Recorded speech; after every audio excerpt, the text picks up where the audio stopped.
दोस्तों, भारतीय जनता पार्टी अब राहुल गांधी की और कांग्रेस पार्टी की आलोचना कर रही है। वो इसलिए क्योंकि जो कांग्रेस पार्टी है, जो राहुल गांधी हैं, वो लगातार भाजपा की जो इज्जत है उसे उछालते रहते हैं, भारतीय जनता पार्टी पर सवाल करते रहते हैं, तंज कसते रहते हैं। इसीलिए अब भारतीय जनता पार्टी ने प्रदर्शन किया है और ये प्रदर्शन जो हुआ है दिल्ली के अंदर हुआ है और इस प्रदर्शन ने फिर से दिल्ली के अंदर एक राजनीतिक भूचाल ला दिया है। तो इसी के बारे में हम आपको बताने वाले हैं कि क्यों ये प्रदर्शन किया गया। जो भारतीय जनता पार्टी उसने ये प्रदर्शन किया वो इसलिए किया, और भारतीय जनता पार्टी राहुल गांधी और कांग्रेस पार्टी से नाराज दिखी वो इसलिए क्योंकि जो राहुल गांधी हैं वो सांसद को, न्यायपालिका को, चुनाव आयोग को और मीडिया को वो इन पर सवाल खड़े करते हैं। यानी कि स्वतंत्र जो संस्थाएं भारत की उन पर सवाल खड़े करते हैं, उनको विकी हुई बताते हैं। तो वो भाजपा जनता पार्टी यानी कि भारतीय जनता पार्टी जो है वो इसलिए भी नाराज है भाजपा पार्टी कि वो स्वतंत्र संस्थाओं को ऐसा दिखाते हैं जैसे कि वो भारतीय जनता पार्टी से बिकी हुई हो। वहीं एक ये कि उन्होंने जो देश का लोकतंत्र है उसके बारे में देश के बाहर जाके बोला, देश के बाहर जाके विदेशी धरती यानी कि अंतर्राष्ट्रीय स्तर पर देश के बारे में बोला, देश के लोकतंत्र के बारे में बोला। उन्होंने कहा कि ये हमारे जो देश है, हमारा जो लोकतंत्र है उसके लिए ये खतरा है और ये हमारे देश के लोकतंत्र की बेइज्जती है जो अंतर्राष्ट्रीय स्तर पर राहुल गांधी ने जाकर ये बातें कही। ऐसा भारतीय जनता पार्टी कहती है अपने प्रदर्शन में। और वो ये भी कहती है कि लगातार राहुल गांधी ये कहते रहते हैं कि भारत का लोकतंत्र खतरे में है, भारत का लोकतंत्र खतरे में है। तो इससे वो अपने देश की, हमारी जनता की इज्जत को उछाल रहे हैं। इसलिए भारतीय जनता पार्टी उनसे नाराज दिखाई दे रही है, राहुल गांधी से और कांग्रेस पार्टी से। और भारतीय जनता पार्टी ये भी कह रही है कि जो हमारे देश के अंदर की समस्याएं हैं, जिनको हमारे देश के अंदर ही सुलझाया जा सकता है, उन समस्याओं को राहुल गांधी अंतर्राष्ट्रीय स्तर पर यानी कि विदेशी धरती पर उन चीज़ों के बारे में बोल रहे हैं और इससे हमारा देश जो है वो कमज़ोर दिखाई देता है। ऐसा भारतीय जनता पार्टी कह रही है कि जो राहुल गांधी है वो भारत को कमज़ोर दिखाने की कोशिश में लगे हुए हैं, भारत को कमज़ोर दिखा रहे हैं अंतर्राष्ट्रीय स्तर पर ये सभी बयानबाजी करके कि उनका लोकतंत्र खतरे में है, उन्हें बचाइए।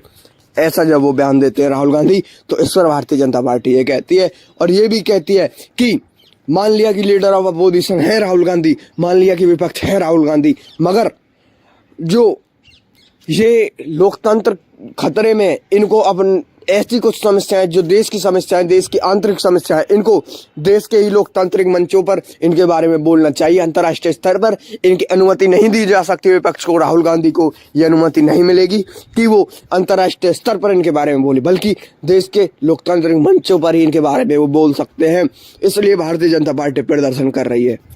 अब जो भारतीय जनता पार्टी ने कांग्रेस पार्टी का राहुल गांधी का विरोध प्रदर्शन किया है उसमें पोस्टरों और बैनरों का भी इस्तेमाल किया है और इसके अलावा जो राज्य विधानसभा हैं उनके बाहर भी ये प्रदर्शन किया गया है और जुलूस निकाला गया है। और इसके अलावा संसद परिसर में नारे लगाए गए हैं और ये कहा गया है राहुल गांधी माफी मांगो और हिंदुस्तान देश का अपमान नहीं सहेगा। ऐसा भारतीय जनता पार्टी के कार्यकर्ताओं ने कहा है और भारतीय जनता पार्टी के कार्यकर्ताओं ने जुलूस भी निकाला है इस पर ही। अब इन बातों से ये साफ दिखाई दे रहा है कि राहुल गांधी पर दबाव बनाने की कोशिश की जा रही है। अब जो अंदाजे लगाए जा रहे हैं कि ये प्रदर्शन क्यों किया जा रहा है और इसका साफ मतलब क्या, तो ये भी कहा जा रहा है कि जो राहुल गांधी है वो विपक्ष के मुख्य चेहरे हैं और जब उन पर ये नैरेटिव सेट करने की जो पूरी प्रक्रिया चल रही है, क्योंकि जिसका असर 2029 के चुनावों में साफ दिखाई देगा, उन पर एक नैरेटिव सेट करने की कोशिश की जा रही है, एक तरफ राष्ट्रवाद और एक तरफ राहुल गांधी। और भारतीय जनता पार्टी का एक और खास मकसद है कि वो विपक्ष की एकता को कमजोर कर दे, जिससे कि 2029 में उन्हें भारी बहुमत से जीत मिल जाए। ये उनका साफ जो नैरेटिव है वो सेट करना चाह रहे हैं। राहुल गांधी पर दबाव बनाने की कोशिश की जा रही है क्योंकि राहुल गांधी विपक्ष का मुख्य चेहरा है और जब राहुल गांधी पर दबाव बनाया जाएगा या राहुल गांधी को कमजोर दिखाया जाएगा तो इसका मतलब पूरे विपक्ष पर दबाव बनेगा, क्योंकि राहुल गांधी ही विपक्ष का मुख्य चेहरा है। ये नैरेटिव तो साफ हो गया। भारतीय जनता पार्टी ने अगर किसी को टारगेट किया तो वो राहुल गांधी है, और राहुल गांधी वो स्तंभ है जिसके कारण विपक्ष की पूरी एकता कमजोर हो सकती है। अब जो कांग्रेस के नेता मुख्य स्तंभ जो है राहुल गांधी, उन्होंने ये कहा है कि ये सभी गलत है जो भारतीय जनता पार्टी दिखा रही है। यानी कि जो भारतीय जनता पार्टी है वो उनके खिलाफ एक नैरेटिव सेट करना चाहती है, राहुल गांधी ये कहते हैं। और वो ये भी कहते हैं कि जो असल मुद्दे हैं देश के वो इनसे जनता का ध्यान भटका रही है।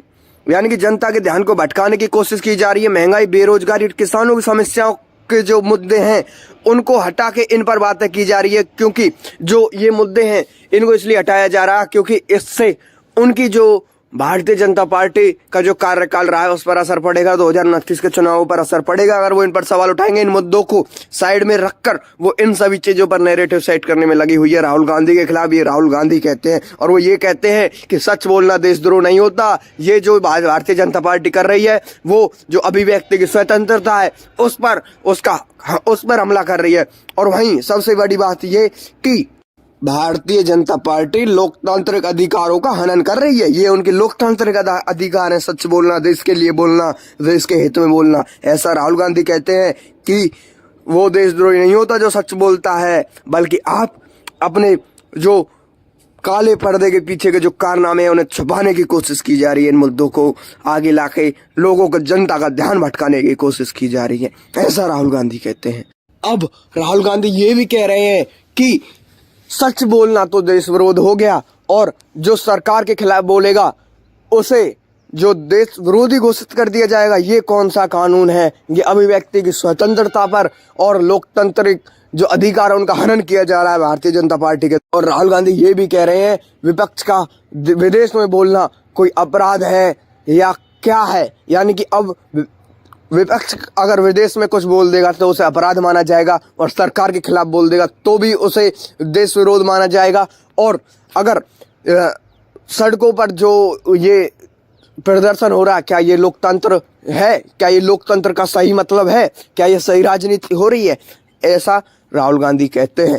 राहुल गांधी ये भी कह रहे हैं कि जो भारतीय जनता पार्टी के विशेषज्ञ हैं, जो इनके राजनीतिक आलोचक हैं, जो इनके राजनीतिक विशेषज्ञ हैं, वो एक टारगेट ये सेट करने में नहीं लगे हुए कि भारतीय जनता पार्टी वर्सेस राहुल गांधी, बल्कि वो यही सेट करने में लगे हुए हैं कि इसको लोकतांत्रिक मर्यादाओं से कैसे जोड़ा जाए और लोकतंत्र के खिलाफ कैसे दिखाया जाए। राहुल गांधी को राहुल गांधी के खिलाफ नैरेटिव सेट किया जा रहा है, ऐसा राहुल गांधी कहते हैं कि सब बिके हुए हैं।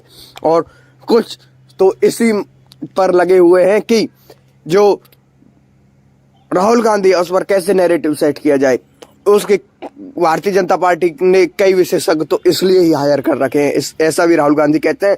और राहुल गांधी लगातार जो संसद परिसर में भी इन मामलों को उठा रहे हैं, मगर उन्हें बोलने नहीं दिया जा रहा।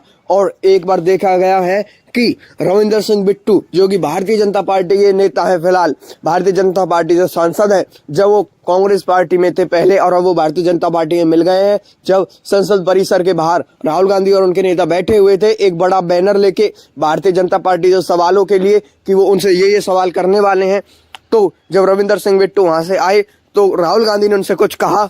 तब वो उन्होंने कहा, रविंदर सिंह बिट्टू ने राहुल गांधी से, कि आप तो लोकतंत्र के नाम पर जो बयानबाजी करते हैं, ये धिक्कार है आपके नाम पर। आप राजनीतिक जो फायदे के लिए देश का विरोध कर रहे हैं, ये तो देश के विरोध करने वाली बात हो गई। और आप अपनी आर्मी के खिलाफ, भारत देश की सेना के खिलाफ बोलते हैं, तो ये मामला साफ है कि आप देश के खिलाफ बोल रहे हैं। अगर आप भारतीय सेना के खिलाफ बोल रहे हैं तो आप देश विरोधी हैं, ऐसा भी रविंदर सिंह बिट्टू राहुल गांधी से वहां पर कहते हैं। और ये सिर्फ राहुल गांधी ही नहीं कहते, बल्कि ये रविंदर सिंह बिट्टू भी ये साफ कह देते कि उन्होंने ऐसा राहुल गांधी से कहा था। तो बात तो साफ है कि भारतीय जनता पार्टी का हर एक नेता राहुल गांधी को नीचा दिखाने में लगा हुआ है। और राहुल गांधी ने रविंदर सिंह बिट्टू से, जो उनके पार्टी के पहले कार्यकर्ता रह चुके हैं, पहले सांसद रह चुके हैं, उनसे हाथ आगे किया, हाथ मिलाने के लिए हाथ बढ़ाया, मगर रविंदर सिंह बिट्टू ने उनका अपमान करते हुए जो राहुल गांधी जो मुख्य स्तंभ है, जो मुख्य चेहरे हैं विपक्ष के, उन पर उनकी बेइज्जती कुछ इस प्रकार की कि उन्होंने हाथ भी आगे नहीं बढ़ाया।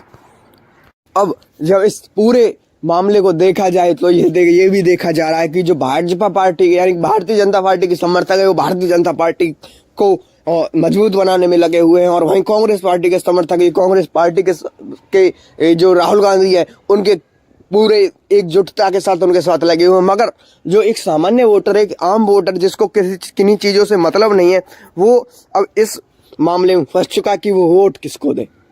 ये वो फंस चुका है कि कहाँ, या वो भारतीय जनता पार्टी को वोट दे या कांग्रेस को वोट दे। वो इस मामले में बिल्कुल फंस चुका है, क्योंकि भ्रम इस तरफ फैला दिया गया। एक तरफ राहुल गांधी फैला रहे तो एक तरफ भारतीय जनता पार्टी, एक तरफ कांग्रेस तो एक तरफ भारतीय जनता पार्टी। सब अपने राजनीतिक फायदों के लिए मुद्दों को उठा रहे हैं। कोई किसी पर सवाल खड़े कर रहा है, कोई किसी पर, मगर जवाब कोई भी नहीं दे रहा, ना विपक्ष दे रहा है ना सत्ता पक्ष दे रहा है। अब जो Bharatiya Janata party narrative set करने में लगी हुई है वो इसलिए कि जो ये मुद्दा है, जो राहुल गांधी ने देश के बाहर यानी कि विदेश में जो बयान दिया उसको हर वक्त उठाती रहेगी। हर उन मुद्दों पर जब विपक्ष कोई मुद्दा उठाने की बात करेगा तो तभी भारतीय जनता पार्टी भी इस मुद्दे को उठाती है कि भाई राहुल गांधी के हर भाषण पर, जो कोई भी भाषण किसी भी बात पर राहुल गांधी पर भारतीय जनता पार्टी कड़ी नज़र बनाए रखेगी। और इसके अलावा एक नैरेटिव सेट किया जाएगा, और अभी से ही ये माना जा रहा है कि 2019 के जो चुनाव होने वाले हैं उनकी तैयारी पूरी तरीके से शुरू हो चुकी है। ये माना जा रहा है, ये साफ है, और राजनीतिक हलचल अब तेज हो चुकी है, राजनीति अब तेज हो चुकी है। बाकी अगर आप हमारी इस वीडियो से सहमत, हमारी इस वीडियो को लाइक कर दें और हमारे चैनल एनएन न्यूज़ को सब्सक्राइब कर दें।